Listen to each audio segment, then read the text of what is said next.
오늘은 웨스트민스터 신앙고백서 31번째 시간입니다.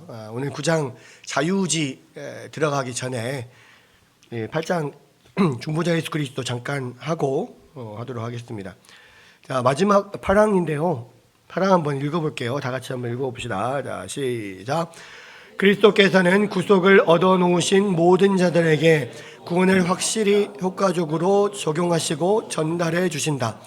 그리고 그들을 위해 중보 기도를 드리시며 말씀 안에서 말씀을 통해 그들에게 구원의 신비를 계시하시고 성령으로 그들을 효과적으로 권유하셔 믿어 복종하게 하시며 말씀과 성령으로 그들의 마음을 다스리시고 놀랍고 기이한 섭리에 합당한 방법으로 전능하신 능력과 지혜를 발휘하셔 그들의 모든 원수들을 정복하신다. 마지막 8항은 자, 예수님의 어떤 중보자의 어떤 역할을 이렇게 요약하고 마지막 정리를 하는 그런 내용인데요. 먼저 하나씩 보자면, 자, 그리스도께서는 구속을 얻어놓으신 모든 자들에게 구원을 확실하고 효과적으로 적용하고 전달해 주신다. 여기서는 마찬가지인데요. 모든 사람이 다 구원을 받는 게 아니죠. 하나님이 정하신 자들, 처음에 구원하시기로 택하신 자들을 하나님께서 복음을 이렇게 받아들일 수 있도록 인도하시는 것처럼 그리스도께서도 마찬가지로 구속을 얻어놓으신 모든 자들, 그러니까 하나님께서 택하신 모든 자들에게 이 구속을 예수님께서 이뤄놓으신 그 구속의 사역을 적용시키신다. 특별히 확실하고 효과적으로 적용하고 전달해 주신다라고 되어 있는데, 그 예수 그리스도께서 십자가에서 하신 모든 구속의 사역을 사람 개개인에게 적용하시는 이 모든 일은 사실 성령 하나님께서 하시는 거예요. 그러니까 지난주에도 말씀을 드렸던 것처럼 모든 창조와 구원의 사역을 삼위일체 하나님이 함께 하시는데요. 성부 하나님은 전체의 어떤 구속 계획을, 건설 계획을 세우는 것처럼, 그러니까 우리가 경부 고속도로 놀 때 이야기를 했었잖아요. 그 모든 그 고속도로를 놓는 그 모든 계획은 그때 당시에 대통령이었던 박정희 대통령이 모든 것을 계획을 하는 겁니다.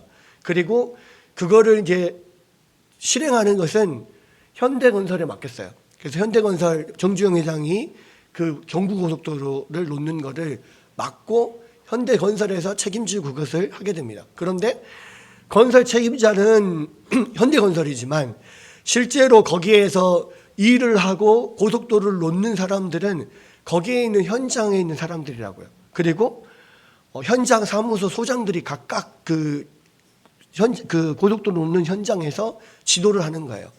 그러니까 건설 전체 사업을 맡아서 이루는 것은, 처음부터 끝까지 이루는 것은 현대건설에서 하지만 이것을 각자 지역에서 건설을 직접적으로 하는 것은 현장 소장들과 거기에 있는 노무자들, 모든 그 일꾼들이 하는 거라는 거죠.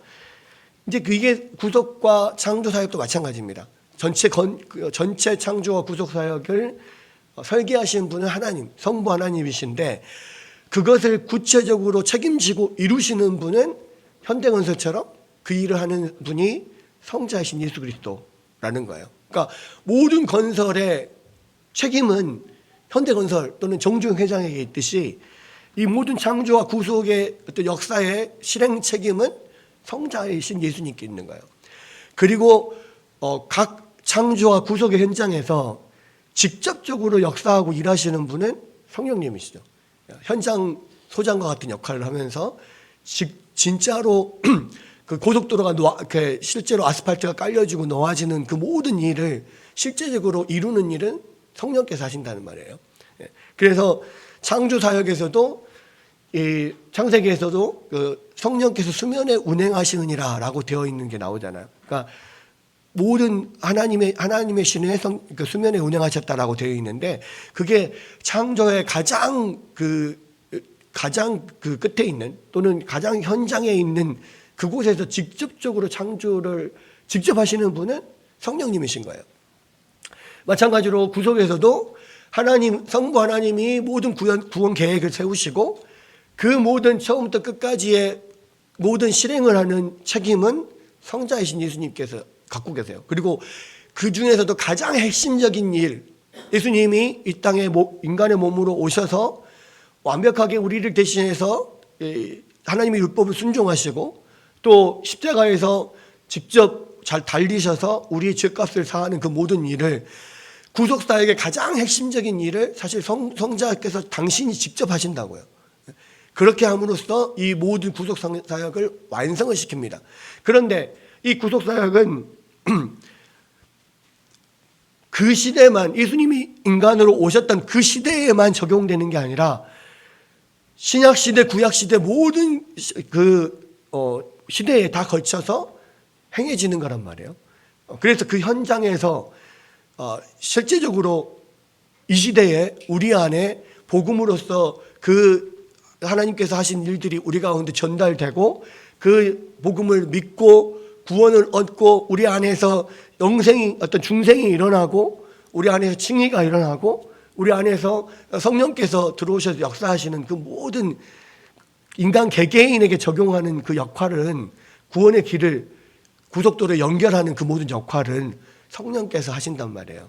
예. 자, 그렇게 분담이 되어 있습니다. 분담이 되어 있는데 여기서 이 8장에서는요 어떻게 되어 있냐, 8항에서는 어떻게 되어 있냐면 그 모든 구원 사역을 주관하시는 분, 모든 실행을 전체 책임을 지시는 분이 성자라고 그랬잖아요. 그러니까 그 성자 예수님께서, 성령께서 오셔서 하는 모든 구체적인 일들, 그 모든 뒤에도 그 책임이 있다는 거예요. 그래서 여기서 보면 사실상은 모든 구속을 얻어놓으신 모든 자들에게 구원을 확실하고 효과적으로 적용하고 전달하는 실제적인 일은 성령이 하시지만, 그러나 그 전체적인 구원의 책임을 성자께서 책임을 지시기 때문에 이 8항에서는 사실상은 성령께서 하시는 일인데 성자께서 이것을 하신다라고 지금 표현을 해놓는 거예요. 여기서도 그래서 효과적으로 적용하고 전달해 주시는 모든 책임이 성자에게 있다, 중보자이신 그리스도에게 있다라고 지금 표현을 하고 있는 거고, 그리고 그들을 위해서 중보기도를 드리시며, 이거는 중보기도를 드리는 거는 오직 성자께서만 하실 수 있는 거예요. 그죠? 하나님 우편에서 중보기도를 계속 드리는 거. 그 다음에 말씀 안에서, 말씀을 통해서 그들에게 구원의 신비를 계시하는 거, 이거는 사실 성령께서 하시는 일이지만 성자의 책임 안에서 이것이 이루어지고 있는 거죠.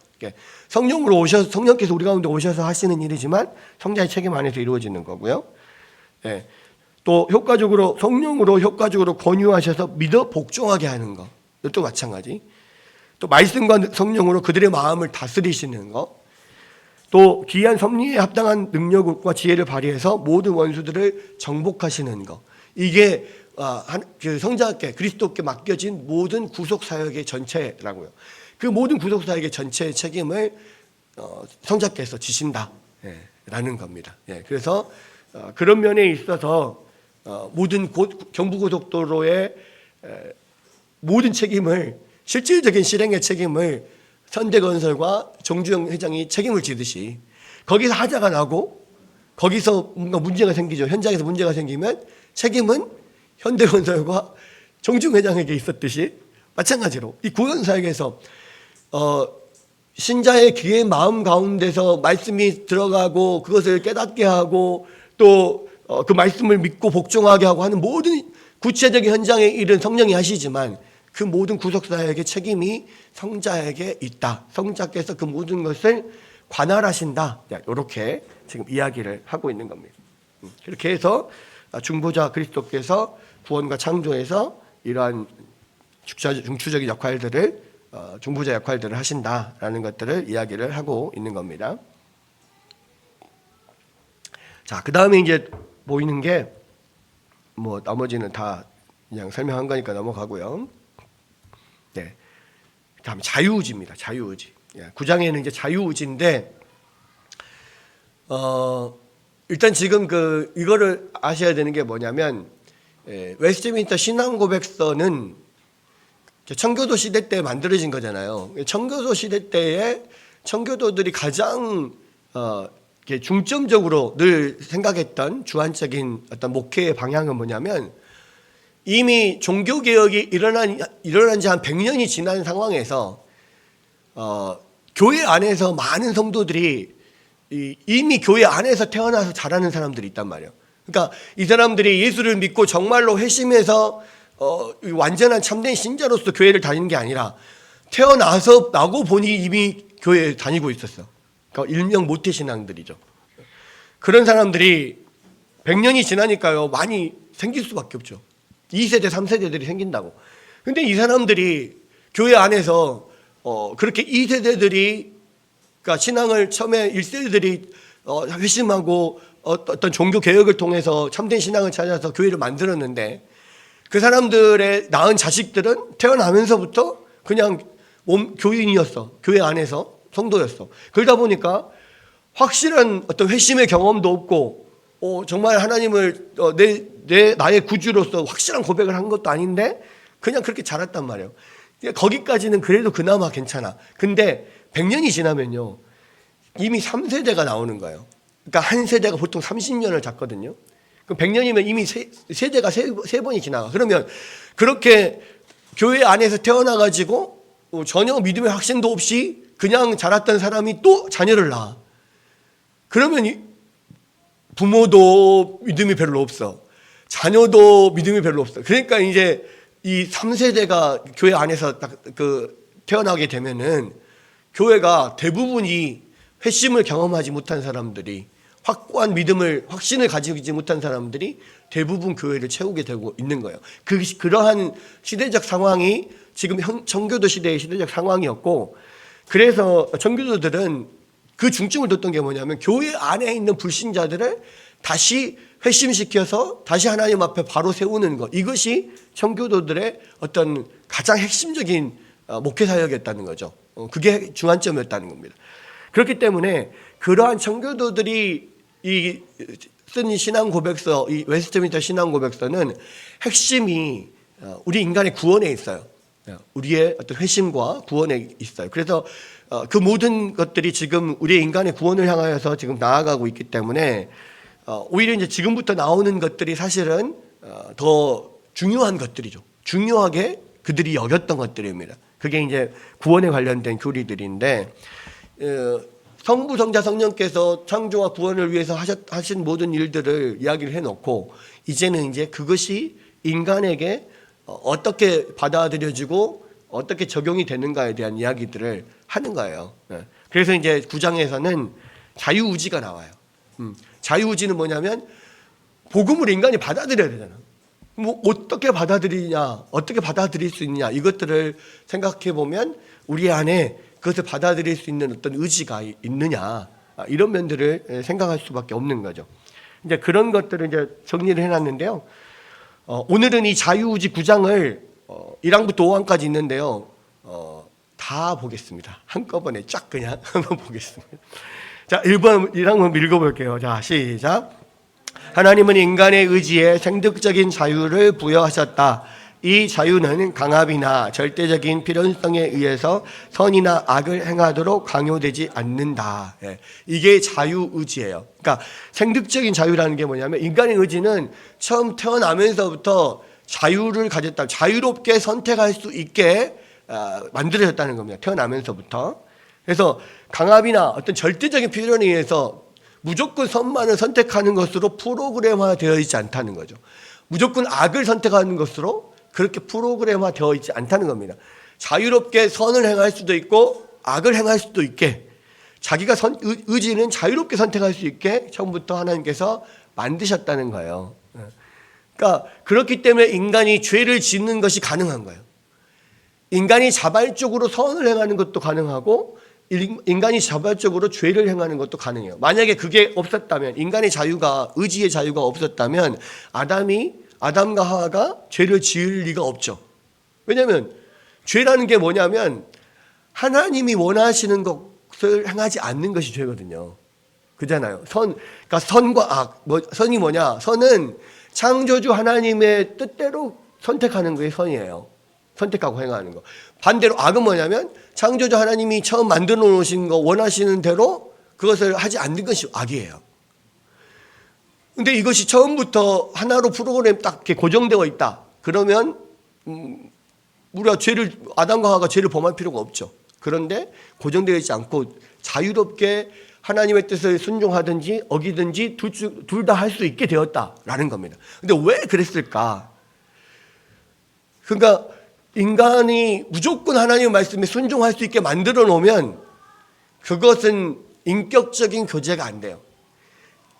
그러니까 기계적인 명령은 되지. 로봇에게 명령하는 것.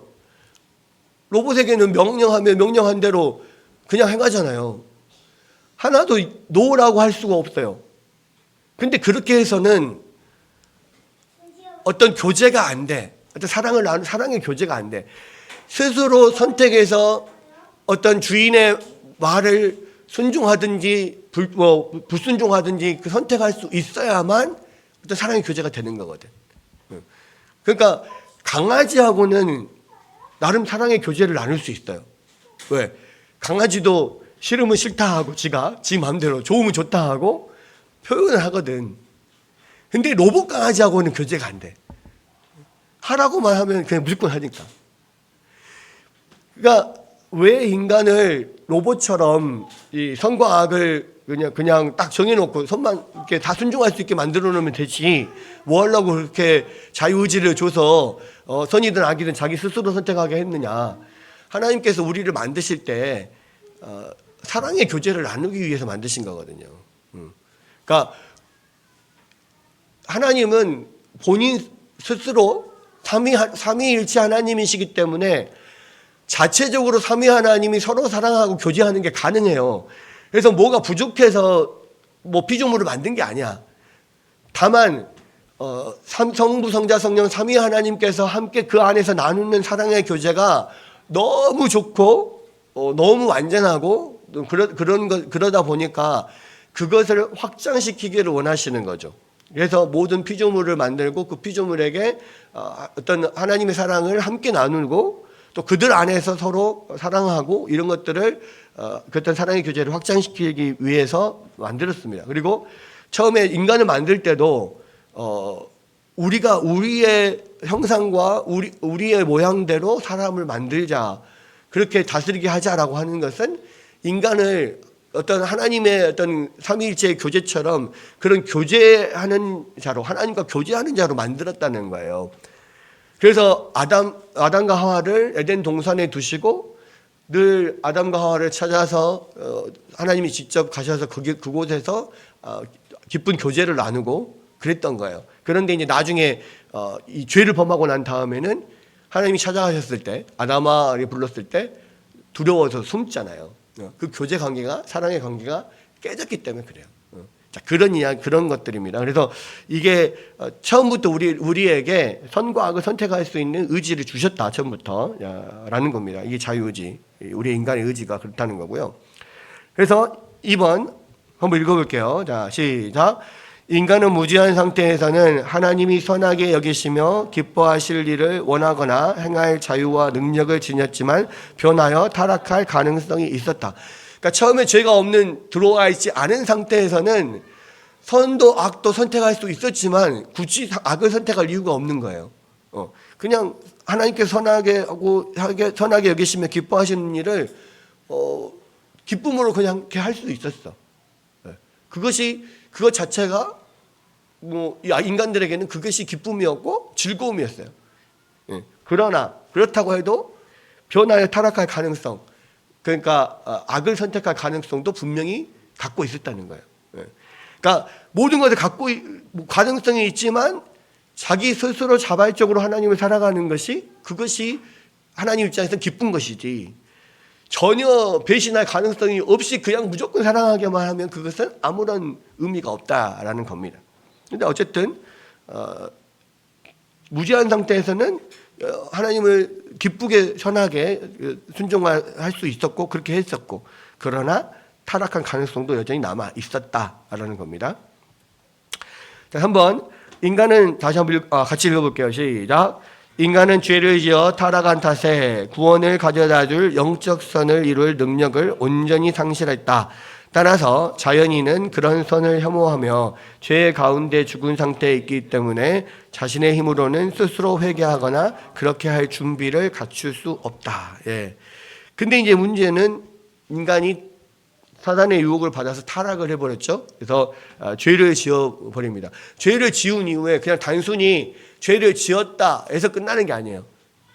죄는 하나님 앞에 한번 불순종하기 시작하잖아요. 그러면 그게 그 영혼에 타격을 줘요. 타락을 시켜서 그 이후로 죄에 완전히 오염이 돼서 더 이상은 스스로 즐겁게 하나님 앞에 선을 행하는 것을 선택할 수 없게 되는 거예요.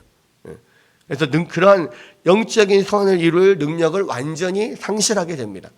그래서 따라서 자연인이란 말은 타락 후에 태어나는 모든 사람들, 이런 사람들에게는 그런 선을 혐오하며 죄 가운데 죽은 상태이기 때문에 자신의 힘으로는 회개하거나 그렇게 할 준비를 갖출 수가 없다라는 겁니다. 그래서 전적 타락의 교리라는 것이 이제 여기서 나오는 건데요. 인간은 전적으로 타락하여서 모든 선을 어떤 선이라도 행할 수가 없다. 하나님 앞에 어떤 선도 행할 수 없다라는 것이 이제 전적 타락입니다. 그런데 여기서 우리가 의문이 생기는 게 있어요. 아니, 안 믿는 사람도 어쨌든 선한 일을 하지 않습니까? 안 믿는 사람도 긍휼한 마음에 어려운 사람 돕기도 하고, 때로는 안 믿는 사람도 다른 사람들을 구하기 위해서 위험에 들어가기도 하고, 그래서 지하철 같은 데서 어떤 분을 이렇게 살리고 자기가 죽기도 하고 막 이렇게 되잖아요. 그런 일들이 있단 말이에요. 그러면 그렇게 선한 사람들, 또 한편으로 어떤 경우에는 안 믿는 사람들이 믿는 사람보다 더 선한 일을 많이 합디다, 이런 생각들도 한단 말이에요. 그러면 사람들이 전적으로 다 타락했다고 하는데 도대체 그럼 그런 거는 뭡니까?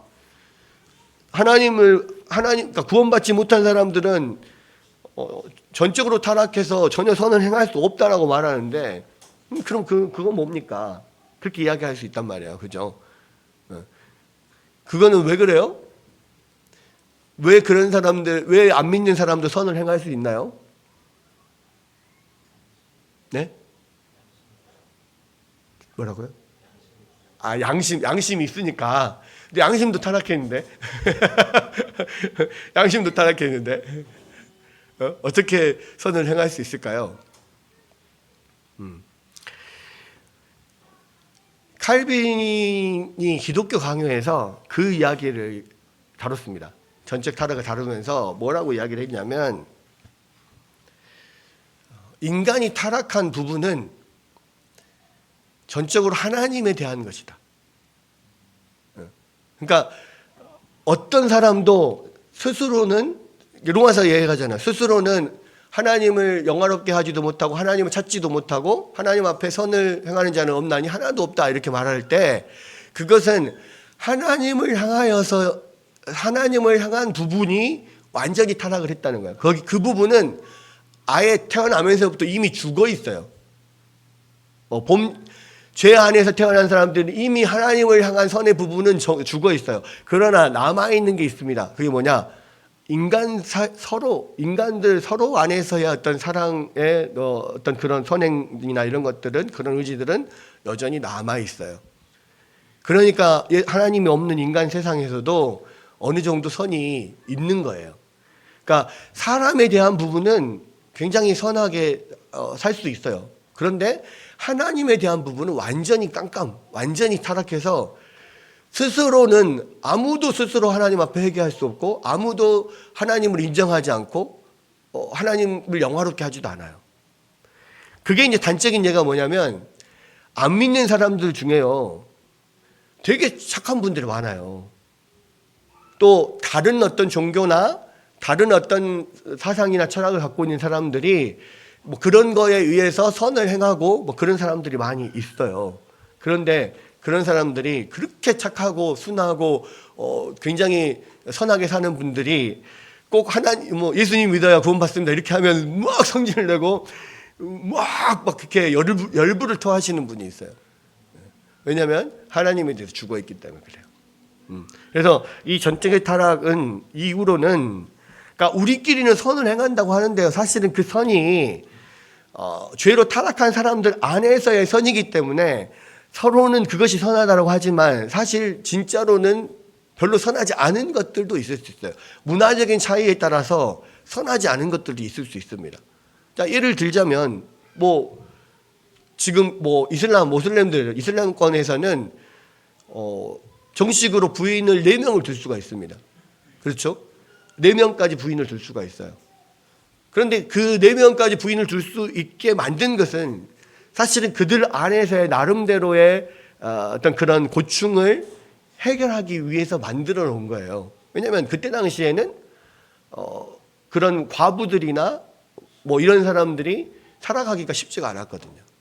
우리 성경에서도 고대 중동에서 보면 과부와 고아가 제일 불쌍한 사람들이잖아요. 왜? 경제적으로 자립 못해요. 과부나 고아는 스스로 어떤 먹고 살 수 있는 방법이 없어요. 그래서 그 과부들을 거둬먹이기 위해서 어떤 경제력이 있는 사람들이 그들을 2번째, 3번째, 4번째까지 4명까지 부인을 얻어서 경제력 있는 사람이 그냥 같이 이렇게 먹여 살리고 이렇게 하는 나름대로 그 자기 안에서의 어떤 선으로서 자기들이 만들어 놓은 거란 말이에요. 근데 그게 시대와 장소가 바뀌어졌을 때 그게 그들이 그것들이 여전히 선으로 여겨지느냐, 또 그렇지 않단 말이죠. 여러 가지 그런 면들. 그러니까 인간 안에서의 서로가 어떤 선하다라고 말하는 거는 한계가 있어요. 절대적이지 않단 말이에요. 그리고 우리 안에는 그런 서로에 향한 인간적인, 내지는 동물들을 향해서도 마찬가지 불쌍히 여기라는 마음이 있잖아요. 안 믿는 사람들에게도. 그러니까 아까도 사마귀한테 먹이 준다고 메뚜기 다리를 메뚜기 다리를 좀 끊어서 사마귀한테 준다 할 때 잔인하다고 이야기하잖아요. 동물들에게도 잔인한 그런 것들의 어떤 긍휼함을 느낀단 말이에요. 그러니까 그런 면에 있어서 인간적으로는 우리가 어떤 선을 서로 행할 수는 있지만 그것이 어떤 절대적인 선이 아니고 그것이 하나님 보시기 기뻐하시는 선이 아닐 수도 있고, 분명한 것은 안 믿는 사람들에게는 태어나면서부터 이미 하나님을 향하여서는 어떤 선을 행하는 면이 전혀 없다는, 죽어 있다는 거예요. 그래서 죄와 허물로 죽어 있던 너희를 예수 그리스도께서 살리셨다라고 말씀하는 게 그 부분이에요. 죄와 허물로 죽어 있으면 도대체 우리는 다 지금 좀비입니까? 다 죽었는데 살아다니는가요? 아니요. 어디가 죽어 있냐면 영혼의 한 부분이 죽어 있는 거예요. 우리가 하나님을 향한 그런 모든 면들이 다 죽어 있는 거예요. 그것이 살아난 것을 우리가 중생이다, 이렇게 이야기를 하는 겁니다. 그래서 자신의 힘으로는 회개하거나 그렇게 준비가 되거나 이렇게 할 수 없다라는 겁니다. 인간의 의지는. 그다음에 4번째 한번 읽어봅시다. 시작. 하나님은 죄인을 회개시켜 은혜의 상태로 옮기실 때 죄 아래 속박되어 있는 자연 상태에서 그를 자유롭게 하시고 오직 은혜로 영적 선을 바라고 행할 수 있는 능력을 주신다. 그러나 인간은 아직 부패함이 남아있는 관계로 선한 것만을 완전하게 행하거나 바라지 못하고 악한 것을 아울러 바라고 행한다. 자, 이 상태가 아까 로마서 7장에서 읽었던 상태예요. 그러니까 하나님께서 죄인을 회개시켜서 은혜의 상태로 옮기실 때는 이 죄 아래 속박되어 있는 그런 상태에서 그를 자유롭게 하신다. 우리 모든 인간들이 지금 죄 아래 사실 속박되어 있어요. 인간의 성향이 죄적인 성향으로 지금 바꿔져 있는 거예요. 범죄한 이후에 타락해서 오염됐다는 것은 가만히 놔두면 죄를 행하게 돼 있어. 가만히 놔두면 하나님이 기뻐하신 것을 하는 게 아니라 가만히 놔두면 하나님이 기뻐하지 않는 것을 행하는 쪽으로 그렇게 성향이 우리 안에 고정이 돼 있단 말이에요. 자, 그것을 그 죄의 속박에서 예수님께서 우리한테 죽으심으로 그것을 바꾸어 주시는 거예요. 우리 안에서 마음을. 그래서 선을 행하고 바랄 수 있도록 만들어 주시는데, 그러나 우리가 중생하였다고 해도 여전히 죄의 잔재가 부패가 우리 안에 남아 있어요. 이것은 오랫동안 성화의 과정을 통해서 그것들을 계속해서 이제 정화시켜가는, 성화시켜가는 과정이 필요합니다. 그래서 우리 안에 부패함이 여전히 남아있는 관계로 선한 것만 바라고 행하지 않고 악한 것도 아울러 바라고 행한다는 거예요. 그래서 선을 행할 수 있는 능력을 우리 가운데 주셨지만 또 여전히 악을 선택하는 경우들도 우리 안에 있어요. 그래서 우리 안에서 자꾸 싸우는 거지. 두 마음이 계속해서 싸요. 하나님을 사랑하는 마음, 또 하나님께서 기뻐하시는 것을 하려고 하는 마음과 내 안에 가만히 놔두면 원래부터 있었던 죄성이 자꾸 요구하는 것을 또 하려는 마음, 늘 두 마음이 싸워요, 우리 안에서. 그런데 성령께서 우리 안에 오셔서 결국 계속해서 역사하심으로 우리 안에 선을 행하고자 하는 마음을 점점 더 커가게 만들고 악을 행하고자 하는 마음들을 점점 없애 가신다는 거죠. 그것이 이제 하나의 성화의 길로 가는 것입니다. 그 이야기가 좀 나와 있어요. 다음에 5번 읽어볼게요. 시작. 인간의 의지는 영화의 상태에서만 완전하고 변함없이 자유롭게 되어 오직 선만을 추구한다. 이게 이제 마지막 성화를 거쳐서 완전히 영화가 되면, 완전히 거룩하게 되면, 그때는 이제 하나님 앞에서 우리가 설 때거든요. 예수 그리스도처럼 죄가 완전히 거룩하게 되어서 있으면 이제는 자유롭게 오직 선만을 추구하는 그런 상태가 된다는 거예요. 그래서 구원이라고 하는 것은 원래 죄로 인하여서 완전히 타락하여서 자연 상태 그대로는 늘 하나님이 원하지 않는 것만 계속해서 우리 안에서 원하는 그런 상태에 성령이 우리 가운데 오셔서 우리의 마음 안에 다시 하나님이 기뻐하시는 것을 행할 수 있는 마음을 주시는 거예요. 그래서 그 마음을 주셔서 우리 안에서 계속 이제 원래 본성상 남아있던 죄와 계속 싸우게 하는 거죠. 싸워서 결국은 우리 안에 완전히 거룩하게 되면 완전히 영화의 단계가 이르러서 완전히 구원이 완성이 되고 그때에는 오로지 기쁘게 선만을 추구하고 기쁘게 하나님이 원하시는 것만을 추구하는 그런 상태가 된다라는 겁니다. 그래서 구원은 이 과정이 있는 거예요. 과정이. 처음 악만을 원하던 하나님이 기뻐하지 않은 것만 원하던 본성 안에 하나님이 기뻐하시는 것을 원하는 그런 새로운 본성을 새 사람을 우리 안에 만들어 놓는 거예요. 새 본성을 주셔요. 그렇게 해서 그것이 점점 변화되게 만드는 거. 그게 이제 우리의 의지와 관련된 부분이 바로 이제 그런 거라는 겁니다. 이걸 이제 조금 더 정리해서 보면 한번 읽어볼게요. 세속적인 인본주의가 인간 본성에 대한 성경적 견해를 침해하는 영역이 있다면 바로 그것이 자유의지에 관한 부분이다. 자유의지에 대한 세속 문화의 지배적인 견해는 인간은 죄로 말미암는 방해 없이 선택할 수 있다는 거다. 그러니까 성경에서는 이미 우리가 태어나면서부터 이미 죄에 오염돼서 태어나잖아요. 죄에 오염돼서 태어났다는 것은 뭐냐면 우리의 안에 있는 경향성이, 방향성이 죄로 지금 맞춰져 있는 거예요. 태어나면서부터. 그래서 이 태어나면서부터 아무런 성령의 역사가 없이 우리가 변화 없이 그냥 그대로 살아가면요. 우리 안에서 자유롭게 선택하는 모든 것이 다 죄적인 것만 선택하게 돼.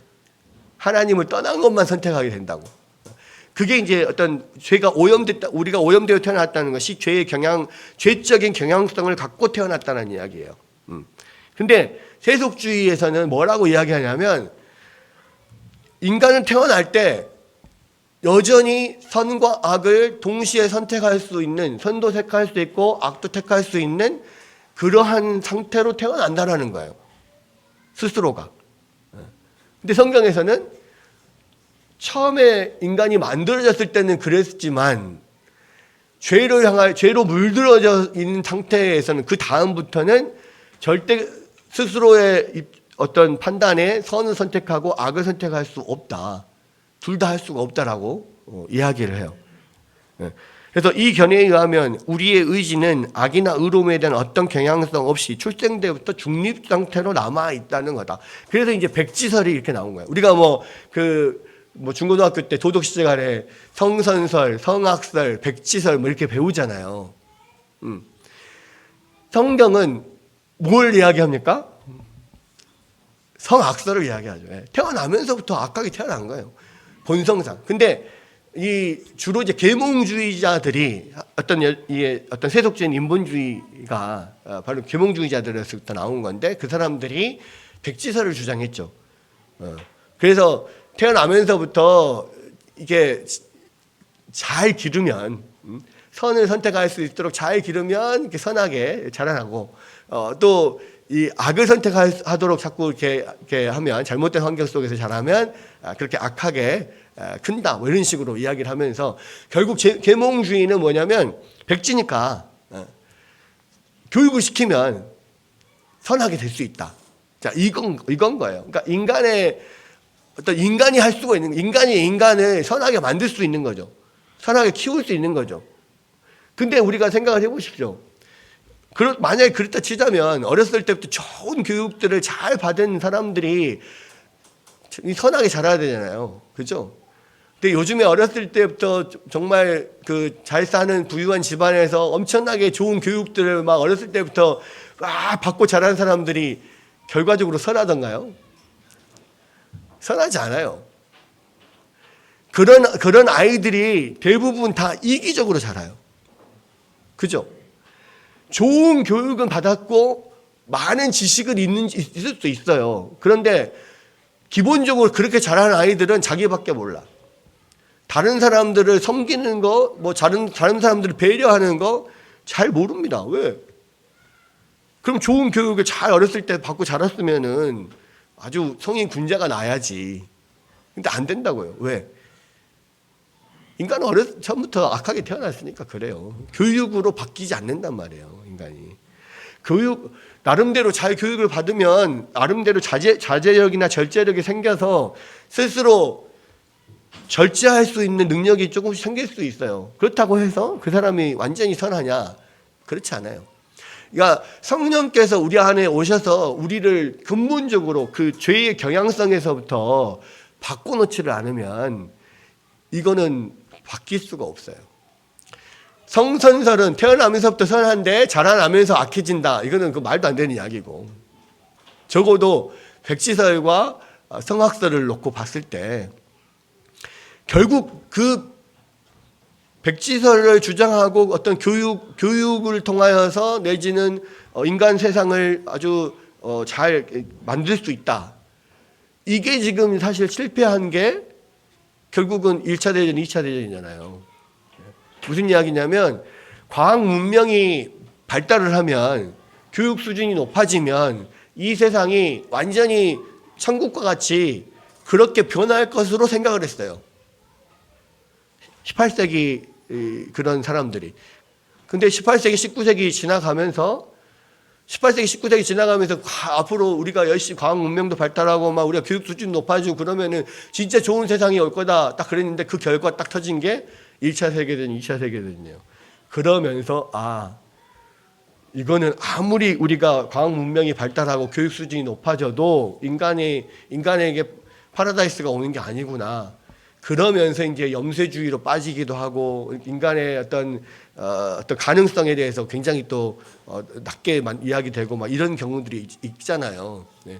근데 그게 왜 다 어떤 그냥 환상이 지나지 않았던 거예요. 기본적으로 인간이 태어나면서부터 이 죄의 경향성에 이렇게 경도되어 있기 때문에 할 수가 없는 거죠. 이게 이제 세속주의의 어떤 그런 자유의지의 잘못된 건데, 이 자유의지는 죄에 물들기 전의 자유의지예요. 그러나 성경의 교지는 인간의 철저한 부패를 말합니다. 정신과 영혼과 의지와 몸을 포함하는 전인이 타락에 연루되어 있습니다.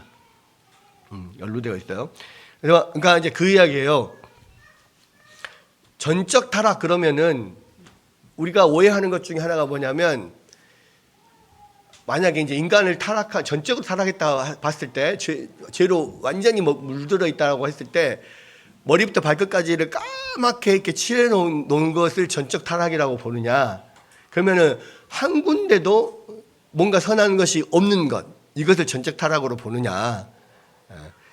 그게 아니고, 머리면 머리, 팔이면 팔, 다리면 다리, 몸이면 몸, 완전히 새까맣진 않지만 부분이 다 죄로 오염되어 있어서 쓸데가 없다는 거죠. 약간 이런 의미입니다. 그러니까 예를 들어서 여러분 그 사과를 깎을 때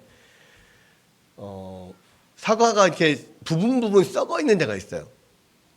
그래서 깎다가 부분 썩어 있는데 상해 있는 데를 도려내고 나머지 부분을 먹잖아요. 그죠? 근데 어떤 데는 사과가 겉에만 이렇게 멍들어 있는 게 아니고 안에까지 막 다 이렇게 썩어져 가지고 깎아서 자꾸 그 썩은 데를, 상한 데를 이렇게 도려내다 보면 결국 먹을 데가 없어. 아무것도. 여기 도려내고 여기 도려내고 하다 보면 아무것도 먹을 데가 없는 거야. 사과가 완전히 전체가 싹 다 썩은 건 아닌데, 근데 썩은 데를 도려내고 먹으려고 보면 그 안에도 썩었고 여기도 썩었고 다 썩어 있으니까 도려내다 보면 어디 먹을 데가 없어요. 아이씨, 못 먹어. 그냥 버리는. 그러니까 약간 전적 타락이라는 것이 그런 거라는 거죠. 모든 부위, 정신과 우리의 육체와 모든 부분이 다 전적으로 죄로 물들어 있어서 결국은 써먹을 데가 없어요. 조금 성하게 남아있는 부분은 인간들 사이에서 이렇게 어떤 도덕적인 부분이나 이런 부분 조금 더 할 수 있는 이런 정도. 그런 정도만 남아있는 거라라는 겁니다. 그래서 전 인격이 다 타락에 연루되어 있다라고 표현을 했죠. 전적으로 다 타락했다가 아니라 전적으로 타락에 연루되어 있다. 다 부분 썩어서 다 썩은 부분들이 다 있다는 거예요. 그러니까 이 암도 마찬가지. 암 덩어리가 예를 들어서 폐에 있다가 나중에 전이가 돼서 간으로 갔다가 나중에는 온 몸에 다 퍼져서 더 이상 손을 쓸 수가 없다라고 했을 때, 그러면은 암세포가 아닌 일반 건강한 세포는 하나도 없느냐? 그건 아니거든요. 암이 온 몸에 다 퍼져 있다고 해도 건강한 세포가 더 많을 거예요.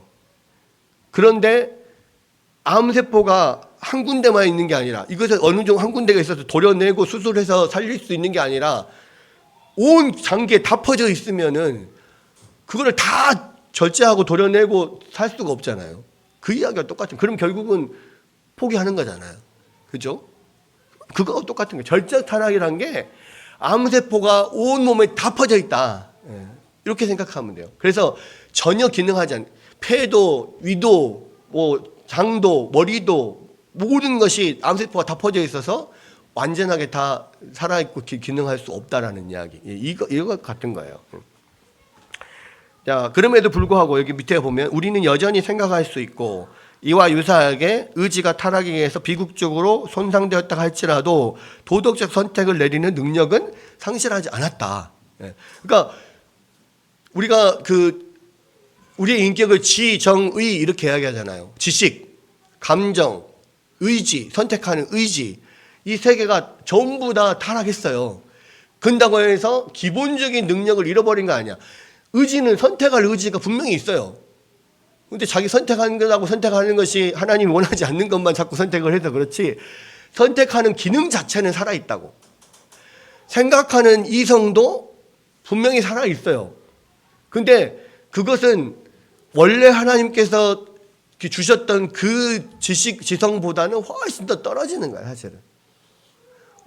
죄에 오염되고 생각 자체도 자꾸 죄적인 경향으로 생각하는 면이 있고, 감정도 마찬가지. 선하게 어떤 좋은 감정들도 많은데 우리 안에 감정이 죄가 완전히 깊이 들어와 있기 때문에 죄적인 감정을 발산하는 경우가 너무 많죠. 좋은 감정도 죄적인 것으로 바뀌는 경우도 많고. 자, 이런 면이에요. 그래서 비극적으로 손상되었다고 할지라도 그 의지 자체 면에서도 선택하는 도덕적으로 선택하는 능력 자체를 상실하는 것은 아니다. 아까 제가 그 전적 타락의 개념에 대한 그런 이야기를 했잖아요. 그거하고 비슷한 거예요.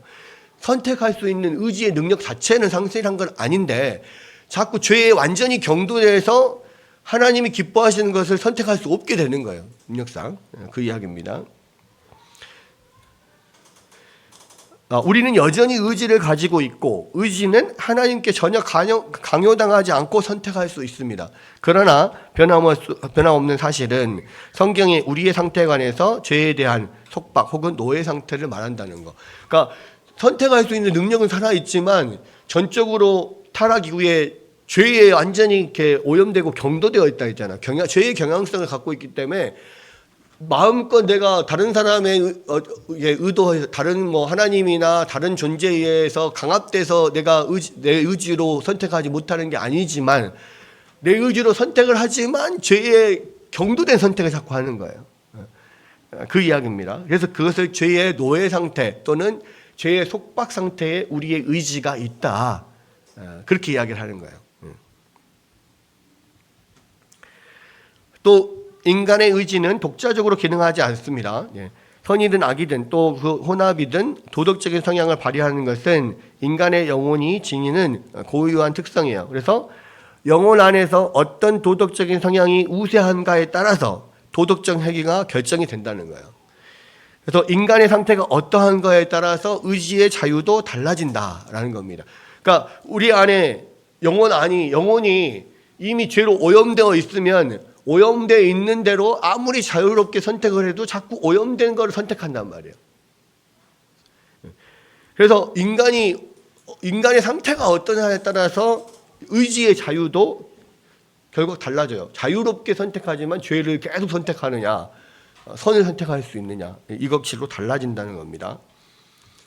그래서 이제 이렇게 나눠볼 수가 있어요. 아까 제가 설명드렸던 건데, 무지한 상태에서는 인간의 의지는 자연적으로 선을 추구하도록 되어 있지만 유혹의 힘에 의해서 변할 수 있는 가능성을 가지고 있었다. 이것이 처음 아담의 상태죠. 무지한 상태.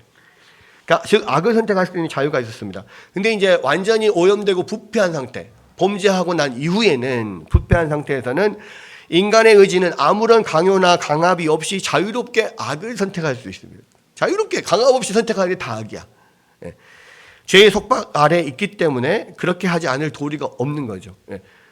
죄에 완전히 오염되어 있으니까 의지 자체도 자꾸 자유롭게 선택하는데 다 죄만 선택하는 거예요. 자, 은혜의 상태에서는 이제 은혜의 상태, 성령께서 우리 안에 오시고 우리 가운데 은혜를 베푸시는 그 상태에서는 인간은 선을 행하고 악도 행할 수 있는 자유를 가지게 됩니다.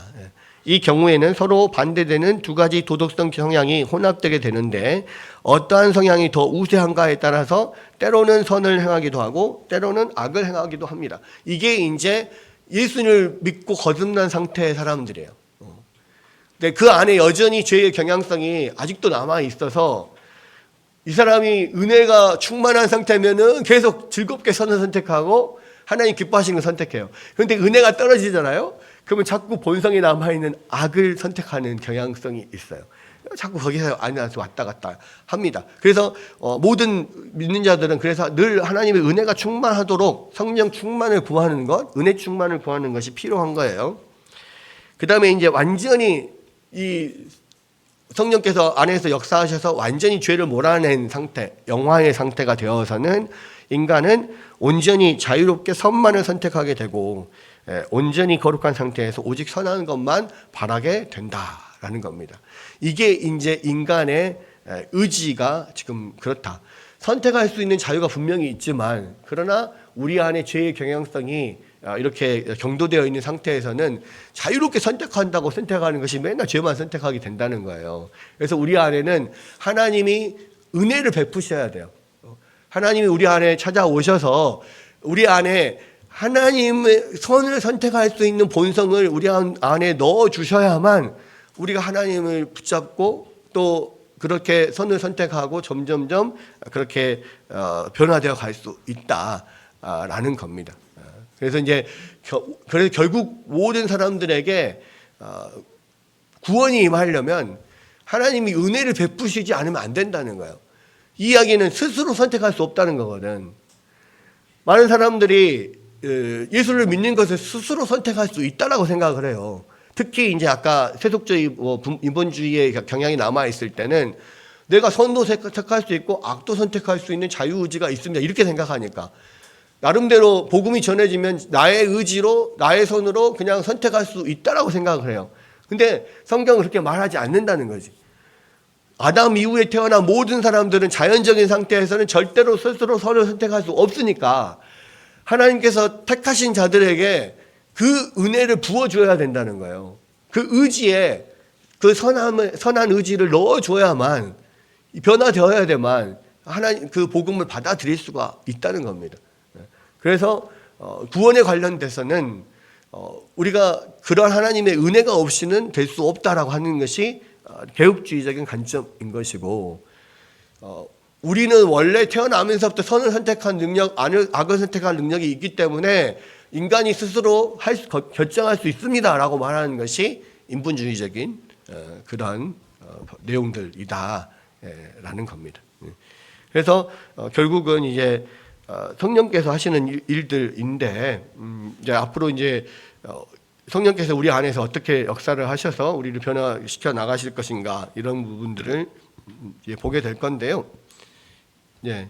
그래서 이제 먼저 의지의 부분을 다루는 거죠. 그래서 인간이 스스로 복음을 받아들일 수 있고, 인간이 스스로 선을 선택할 수 있느냐? 타락 이후에는 없다, 할 수 없다. 그리고 또 한 가지, 복음을 받아들였어도 여전히 남아있는 죄성들이 있어서, 영향이 있어서 은혜가 충만할 때는 선을 선택했다가도 또 은혜가 떨어지면 악을 선택하는 경우들이 얼마든지 있다는 거예요. 그러니까 이제 왜 이게 중요하냐면요, 처음 정말 회심하고 열심히 이렇게 신앙생활 하는 사람들이 부딪히는 난점 중에 하나, 어려움 중에 하나가 그거예요. 분명히 내가 은혜 받고 변화가 됐는데 살다 보면은 아직도 여전히 범죄하는 면이 있단 말이에요. 그럼 도대체 그러면 나는 구원 받은 거야, 구원 받지 않은 거야, 이렇게 고민할 때, 그때 지금 우리의 의지 상태가 아직 완전히 선하게 변한 게 아니라는 것을 알고 있어야만, 하나님의 은혜가 떨어졌을 때 우리가 자꾸 악을 선택하는 경향성이 내 안에서 여전히 남아있구나, 이것을 알아야만 다시 하나님 앞에 은혜를 구하고 나아갈 수가 있어요. 근데 이거를 모르잖아요. 그러면 저도 그런 과정들을 거쳐왔지만, 막 이렇게 은혜가 불타서 막 충만할 때 막 하나님 앞에 선을 해가다가 은혜가 쫙 떨어지면 다시 옛날로 돌아가는 느낌이 난다고. 그러면은 그 사이에서 고민을 해요. 나의 정체성은 뭐냐? 나는 진짜로 그러면 구원받은 백성이냐? 아니면 아직도 구원받지 못한 거냐? 막 이러면서 그 안에서 고민을 하다가, 에이 몰라, 나는 다시 원래대로 갈 거야, 약간 이렇게 갈 수가 있단 말이에요. 그런 경우들이 많아요, 대부분 많이. 근데 이것을 알아야만 다시 우리가 은혜를 사모하고 또 주님 앞에 나아갈 수 있다라고 하는 거. 그래서 먼저 의지를, 자유의지의 부분을 다루고 있다라고 하는 것입니다. 오늘은 여기까지 하도록 하겠습니다.